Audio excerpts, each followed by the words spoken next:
Hello, नमस्कार friends. Smart Gurukul के इस यूट्यूब चैनल में आपका हार्दिक स्वागत है।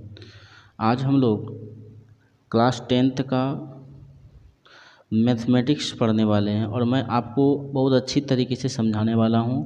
एक बार माइंड में सेट कर देंगे और ये चैप्टर 1 पढ़ाने वाले हैं। चैप्टर 1 में वास्तविक संख्या जो आपका है, रियल नंबर, उसका एक्सरसाइज 1.1 का क्वेश्चन सॉल्व करूँगा। इसमें आपको कहीं जरी से भी परेशानी नहीं होगी। आपको एक बार माइंड में हम सेट कर देंगे, समझाने की कोशिश करेंगे बहुत अच्छी तरीके से जो आपको समझ में आए। तो क्वेश्चन स्टार्ट करते हैं। क्वेश्चन सबसे पहले करें कि निम्नलिखित संख्याओं का एचसीएफ ज्ञात करने के लिए यूक्लिड विभाजन एल्गोरिथम का प्रयोग कीजिए। यानी यूक्लिड विभाजन एल्गोरिथम का प्रयोग करके आप क्या करें, इसका एचसीएफ निकालने के लिए आपको कहा जा रहा है। तो सबसे पहले ये समझना है कि यूक्लिड विभाजन एल्गोरिथम होता क्या है, इसके बारे में थोड़ा सा समझ लेते हैं, उसके बाद क्वेश्चन को सॉल्व करेंगे। चलिए पहले ये समझ लेते हैं कि यूक्लिड विभाजन एल्गोरिथम क्या होता है। तो यूक्लिड विभाजन एल्गोरिथम आपने पढ़ा होगा, शुरू से बचपन से ही पढ़ रहे हैं कि एक चीज़ पढ़े हैं कि ये तो सभी पढ़े होंगे कि भाज्य बराबर भाजक गुना भागफल जोड़ शेष। ये हम लोग सभी बचपन में पढ़ चुके हैं। ये यूक्लिड विभाजन एल्गोरिथम जो है, इसी का एक सुधरा हुआ रूप है। यानी भाज्य बराबर भाजक गुना भागफल जोड़ शेष का एक सुधरा हुआ रूप है, एक दूसरा रूप है जिसे हम यूक्लिड विभाजन एल्गोरिथम कहते हैं। ये यूक्लिड विभाजन एल्गोरिथम होता क्या, जैसे यदि कोई दो धनात्मक पूर्णांक दिया हुआ है ए और बी, जहाँ की ए जो है बड़ा होगा बी से, ठीक है, तो उस केस में हम क्या लिखेंगे, A equal to B Q plus R. ये फॉर्मूला होता है जहाँ आर का जो वैल्यू है वो 0 से बड़ा होगा या बराबर होगा और बी से आपका क्या होगा, छोटा होगा। ये कंडीशन होना चाहिए। यदि ये कंडीशन इसके साथ फुलफिल कर रहा है तो ये यूक्लिड विभाजन एल्गोरिथम होगा, ठीक है। चलिए, ये ए जो है ये आपका क्या है, भाज्य है। बी क्या हो गया, आपका भाजक हो गया। और भागफल क्या हो गया, आपका क्यू हो गया। और शेष क्या हो गया, आपका आर हो गया। इसी का सुधरा हुआ रूप है ये, ठीक है। भाज्य इक्वल टू भाजक गुना भागफल जोड़ शेष। तो इसको हम यूक्लिड विभाजन एल्गोरिथम कहेंगे। चलिए अब इस पर हम क्वेश्चन कैसे बनाएंगे वो एराइज। मान लेते हैं हम दो एग्जाम्पल लेते हैं, दो धनात्मक पूर्णांक 3 और 7 ले लिए कि 7 और 3 क्या है, दो धनात्मक पूर्णांक है। तो यहाँ 7 क्या है, आपका 3 से बड़ा है, इसलिए ए इक्वल टू आप क्या लेंगे 7 और बी इक्वल टू क्या लेंगे 3। ये चीज़ लेना है। अब A equal to B Q plus R, इसमें आप सजाएंगे तो ए का मान 7 है, बी का मान 3 है। अब क्या करेंगे आप, 3 से 7 में भाग दीजिए, 3 दूनी 6, कैरी 1 बचा। यानी भाज्य इक्वल टू भाजक गुना भागफल, तो भाजक गुना भागफल जोड़ शेष। इस तरह से यदि आप भाग देते हैं और भाज्य और भाजक गुना भागफल जोड़ शेष फॉर्मूला लगाते हैं तो आसानी से आप इसमें लिख सकते हैं, सेट कर सकते हैं। तो शेष आपका 1 बचा। अब एचसीएफ यहाँ कैसे निकालते हैं, तो 3 को यहाँ लाते हैं, इन करते हैं। तो आप यहाँ 3 इक्वल टू, यानी भाज्य इक्वल टू भाजक गुना भागफल, तो कितना बार लगेगा, 3 बार लगेगा। यानी भाज्य इक्वल टू भाजक गुना भागफल, तो भाजक कितना है 1 है, भागफल कितना है 3 है, और जोड़ शेष कितना आया 0 आया। तो हमको हमेशा मोटिव रहता है कि शेष को हमेशा 0 करना है। यदि शेष 0 आ गया तो शेषफल यानी एचसीएफ जो होगा वो क्या होगा 1 होगा, यहाँ पर जो होगा। यानी एचसीएफ आप क्या लिखेंगे 1, ठीक है। यहाँ तक समझ में आया होगा। चलिए अब क्वेश्चन की ओर चलते हैं, क्वेश्चन की दुनिया में चलते हैं। कह रहे हैं कि यूक्लिड विभाजन एल्गोरिथम का प्रयोग करना जिससे 135 और 225 का आपको निकालना है। तो 135 और 225 का आप किस प्रकार निकालेंगे उसको देखने की कोशिश करते हैं। चलिए, तो आप लिखेंगे, चूँकि यहाँ क्या है कि 225 जो है ठीक है, 225 जो है 135 से बड़ा है, इसलिए हम यहाँ क्या ले लिए, ए का वैल्यू 225 ले लिए और बी का वैल्यू 135 ले लिए। ठीक है, चलिए बी का वैल्यू ले लिए। अब क्या करना है, यहाँ से फॉर्मूला आप एराइज कीजिए, A equal to B Q plus R, जहाँ आर का जो वैल्यू होता है वो 0 से बड़ा या बराबर होगा और बी से छोटा होगा ना। तो यहाँ से आप a इक्वल टू क्या लिखेंगे, 225 इक्वल टू b का मान कितना होगा, 135। अब q का मान क्या लिखेंगे, तो आप क्या करिए, 135 से 225 में भाग दीजिए। तो 135 से 225 में यदि भाग देंगे तो कितना बार भाग लगेगा, 101 बार में 135, 5 में 5 0, 12 में 3 गया 9, 1 में गया कैंसिल। तो भाज्य इक्वल टू भाजक गुना भागफल, तो 135 गुना 1, शेष कितना बचा है 90, यानी बी का मान 135 है, क्यू का मान 1 हो गया, आर का मान 90 हो गया। देखिए ये फुलफिल कर रहा है कि नहीं कंडीशन।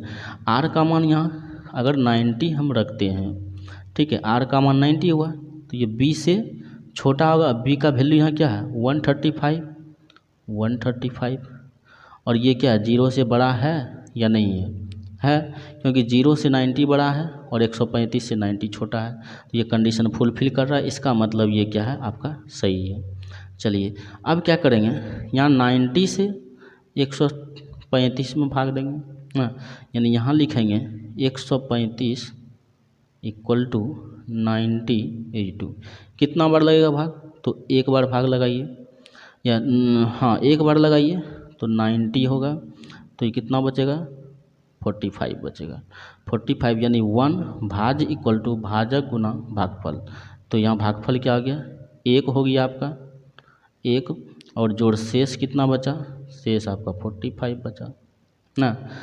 अब 45 बचा, अब यहाँ क्या करना है, 90 को यहाँ लाना है और ये 45, अब 45 से क्या करेंगे 90 में डिवाइड करेंगे, कितना बार लगेगा 2 बार में 90, ये कैंसिल आउट हो जाएगा, यानी 45 2 जा 90 प्लस 0। ये चरण 1 था, आपको यहाँ लिखना पड़ेगा चरण 1, चरण 2, चरण 3 ना। अब मेरा मोटिव क्या है कि हमको शेष हमेशा 0 लाना है। यदि r का मान 0 हो गया, यानी शेष का मान 0 हो गया, तो आपका जो वैल्यू होगा ये 45, यहाँ जो 45 b का मान होगा, ठीक है, वो आपका क्या होगा HCF होगा। इसलिए आप लिखेंगे HCF ऑफ 135 और 225 इक्वल टू क्या आ गया 45। ये आपका क्या होगा राइट आंसर होगा। चलिए नेक्स्ट क्वेश्चन देखते हैं कि नेक्स्ट क्वेश्चन 2 नंबर में क्या था। आपका 2 नंबर में क्वेश्चन है 196 और 38220, ये आपका 2 नंबर में क्वेश्चन है। चलिए क्वेश्चन देख लेते हैं। यानी यहाँ से आपका जो 3820 है, यानी 38220 है, 38220, जो 38220 है ये 100 क्या है 96 से बड़ा है, इसलिए यहाँ ए का जो वैल्यू होगा 38220 रखेंगे और बी का जो वैल्यू होगा 196 रखेंगे। क्योंकि हम क्या जानते हैं A equal to B Q plus R होता है, जहाँ की आर का जो वैल्यू होता है वो बी से छोटा होगा और 0 से बड़ा या बराबर होगा, यही होगा। चलिए अब चरण 1 देखते हैं। चरण 1 में देखते हैं ए का वैल्यू कितना है 38220, बी का वैल्यू कितना है 196। अब यहाँ क्या रखेंगे, तो आप क्या कीजिए 196 से डिवाइड कीजिए, 196 से 38220 में डिवाइड कीजिए, कितना बार लगेगा 196, तो 12 में 6 गया 6, 17 में 9 गया 8, यहाँ कैंसिल। अब 2 उतारेंगे, कितना बार लगेगा? 4 बार लगेगा। 4 छक 24, 2 बचा, 4 नंबर 36, 2 38, 3 बचा, 4 एका 4 3, 784। 12 में 4 गया 8, यहाँ 5 बचा, 15 में 8 गया 7, यहाँ कैंसिल। अब यहाँ 0 है, 0 उतारेंगे। अब कितना बार लगेगा? 3 बार लगा के देखिए तो 3 छक 18, 1 बचा, 3 नंबर 27, 1 28, 2 बचा, 3 एका 3, 2 5। अब यहाँ घटाएंगे, यदि आप घटाते हैं तो यहाँ 2, 10 में 8 गया 2, और 17 में 8 गया 9, 6 में 5 गया 1, 192 आया। अब भाग नहीं लगेगा। जब भाग नहीं लगेगा तो यहाँ क्या लिखेंगे? 196 गुना भागफल जो लिखाएगा 143, और शेष में कितना बचा? 192। अब फिर यहाँ चरण 2 में चलिए, चरण 2 में क्या होगा? 196 इक्वल टू 192/2। अब 192 से आप 196 में डिवाइड कीजिए तो कितना बार लगेगा? 1 बार में। तो यहाँ कितना बचा? 4, यानी 1 बार में लगा तो शेषफल क्या बचा? 4 बचा। अब फिर चरण 3 में चलेंगे। चरण 3 में यानी 192 को यहाँ रखेंगे, 4 से कितना बार में? देख लीजिए 192 को 4 से, यानी 4 बार में, 4 चौक 16, 3 बचा, 4 अठे 32, ये कैंसिल हो गया। यानी 48 बार में लगा। आप प्लस यहाँ 0 बचा शेष। जब शेष 0 बचा, जब शेष 0 आ जाएगा तो मेरा जो HCF होगा वो क्या होगा? 4 होगा। यहाँ जो बचता है यानी B का जो वैल्यू होता है वही क्या होता है? HCF होता है। इसलिए हम लिखेंगे HCF ऑफ 196 और 38220 इक्वल टू क्या आ गया? 4। ये आपका क्या होगा? राइट आंसर होगा। चलिए नेक्स्ट क्वेश्चन देखते हैं। नेक्स्ट क्वेश्चन है 867 और 255।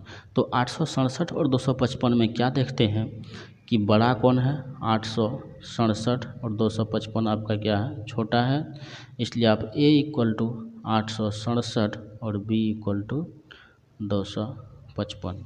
तो अब चरण A इक्वल टू क्या आता है?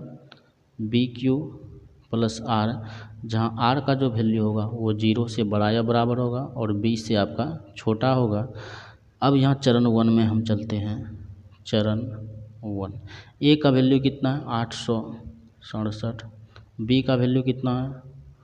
225 गुना Q। अब Q कैसे करेंगे? तो यहाँ आप क्या कीजिए, 225 से 867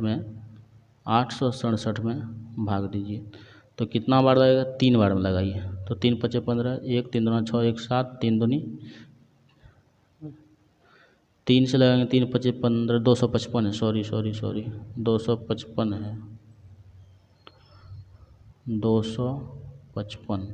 तो 3 5 15, 1 3 5 15, 1 16 के 6 हाथ में 1 3 2 6 1 7, यानी 765। यहाँ क्या करेंगे? 2 6 में 6 गया 0, 8 में 7 गया 1, यानी कितना आया? 3 बार में लगाए तो शेष कितना बचा? 102 बचा।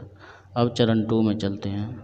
चरण 2 है 255 इक्वल टू 102। अब 102 से 255 में यहाँ भाग दीजिए, 2 बार लगेगा तो 204, तो 5 में 4 गया 1 5, यानी यहाँ कितना बार में लगा? 2 बार में, और शेषफल कितना बचता है आपका? 51। अब क्या कीजिए? चरण 3 में लाइए। चरण 3 हो जाएगा आपका 102 को यहाँ लाइए और 51 को यहाँ रखिए, गुना 51 से भाग दीजिए 102 में, कितना बार में लग जाएगा? 2 बार में 102 हो जाएगा, ये कैंसिल आउट हो जाएगा। यानी 2 बार में शेषफल क्या है आपका? 0। यदि शेषफल 0 आ जाएगा तो आपका जो वैल्यू होगा, ये B का वैल्यू जो होगा वो क्या होगा? आपका HCF होगा। इसलिए आप लिख सकते हैं HCF 867 255 का क्या होगा? 51 होगा। ये आपका क्या होगा? राइट आंसर होगा। यहाँ तक हम आपको एक्सरसाइज 1.1 का 1 नंबर का क्वेश्चन सॉल्व कर चुका हूँ। ये आपको बहुत ही अच्छे तरीके से माइंड में सेट हो गया होगा। इस तरह के क्वेश्चन किसी भी प्रकार से आपको यदि एग्ज़ाम में पूछते हैं तो वो आप आसानी से इसको सॉल्व कर सकते हैं, चलिए, धन्यवाद।